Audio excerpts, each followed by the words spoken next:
Gracias, Presidenta.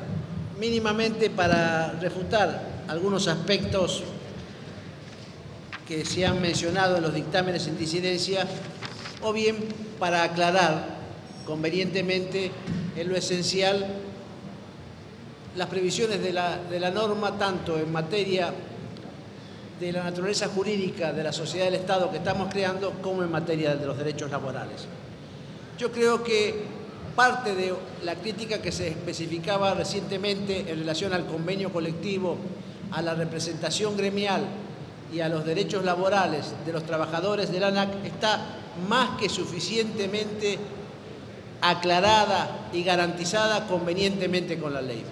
Muy bien, el diputado Héctor Recalde hizo referencia a la garantía expresa, específica del artículo 18 de la ley.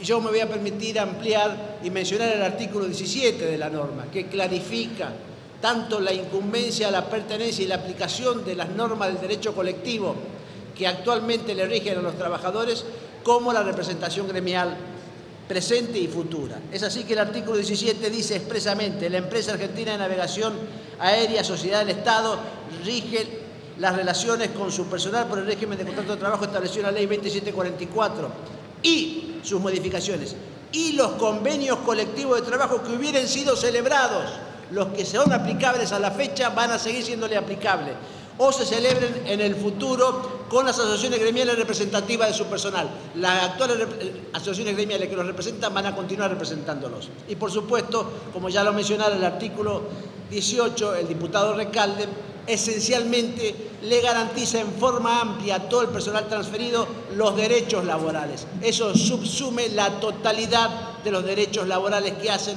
a la relación jurídica de estos trabajadores.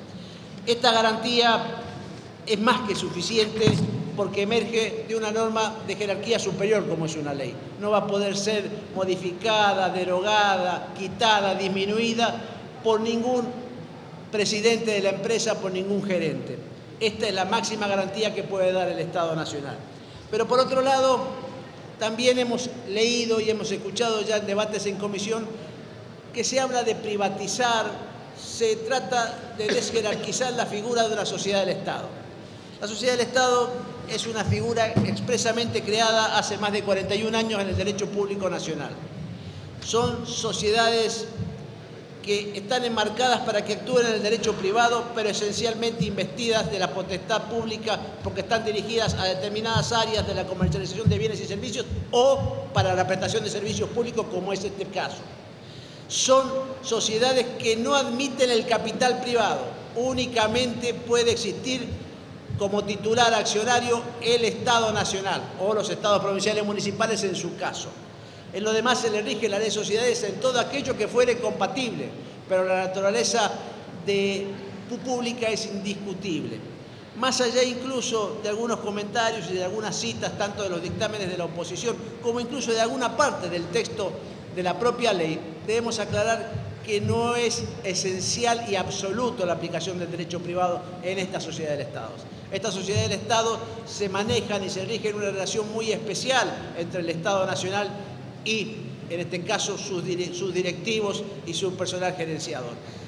Estas sociedades del Estado tienen sindicatura interna, son controladas por un órgano de fiscalización interno, pero esencialmente son controladas por la Auditoría General de la Nación, el máximo órgano de contralor del Estado, que está incluso en cabeza de la oposición y que depende del Congreso de la Nación. Más garantía que esa es imposible. Es decir, la misma oposición va a poder controlar el accionar y el funcionamiento de esta sociedad del Estado.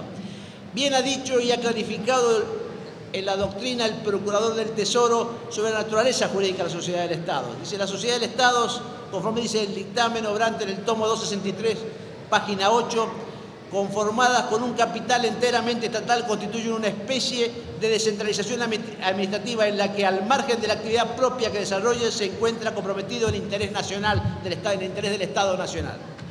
También ha dicho en cuanto al régimen jurídico, y esto es muy importante, porque clarifica incluso que la Funcionalidad en el marco del derecho privado es para darle agilidad, para darle seguridad jurídica en su movilización para cumplir adecuadamente el rol de servicio público y no tener algunas limitaciones propias de los órganos del Estado y del régimen de contrataciones del Estado. Pero esto no es óbice para que la controle el Estado y, como ya hemos dicho, la propia oposición en la cabeza de la Auditoría General de la Nación. Y dice el Procurador del Tesoro en diversos dictámenes que se mantienen inalterables hasta el día de hoy. Aún tratándose de entidades predominantemente regidas por el derecho privado, deben considerarse de aplicación a su respecto ciertas normas y principios de derecho público, no incompatibles con la finalidad de su creación.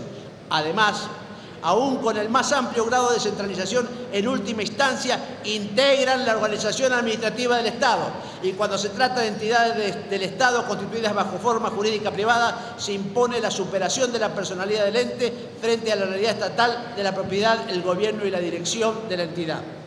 Y tanto es así que amplía diciendo la Procuración del Tesoro: tanto las sociedades anónimas de capital estatal como la sociedad del Estado constituyen especie de descentralización, entendiendo esta como la forma de hacer efectiva la actividad de la administración pública a través del ente separado. Y por último, quería aclarar que incluso aún sostiene la Procuración del Tesoro que aún en determinadas cuestiones internas del manejo de las sociedades del Estado rige en lo específico también parte del derecho administrativo y aún la norma de la Ley de Procedimiento Administrativo. Estas sociedades del Estado que es imposible que tengan participación privada, que en modo alguno se privatizan, que no pueden ser quebradas y que para su disolución o transformación necesitan una ley del Congreso, tienen la máxima seguridad jurídica, tanto en su relación con los terceros, pero fundamentalmente en su relación con los trabajadores transferidos. Y a eso la ley, el Estado Nacional va a honrar. Y queremos aclarar que es un régimen valiosísimo en la sociedad del Estado. En el gobierno de la administración, en el gobierno nacional y diferentes gobiernos han recurrido a esta forma jurídica para otorgar celeridad, transparencia y seguridad jurídica al funcionamiento del Estado. Por caso me remito y voy a citar algunas sociedades del Estado creadas durante el gobierno de la Rúa, que han sido, por supuesto, funcionaron mal hasta el año 2003, como Educar, sociedad del Estado, que fue prácticamente relanzada en el año 2003 y hoy es un ejemplo de la transmisión del Ministerio de Educación al sector privado. Y también, por ejemplo, la que fue después transformada por la Ley de Medios, el Sistema Nacional de Medios Públicos, Sociedad del Estado, que hoy es la Radio y Televisión Argentina, Sociedad del Estado. Estos ejemplos nos permiten garantizar el empleo, la transparencia y la seguridad jurídica para los trabajadores, para el propio Estado y para los terceros administrados. Muchas gracias, presidente.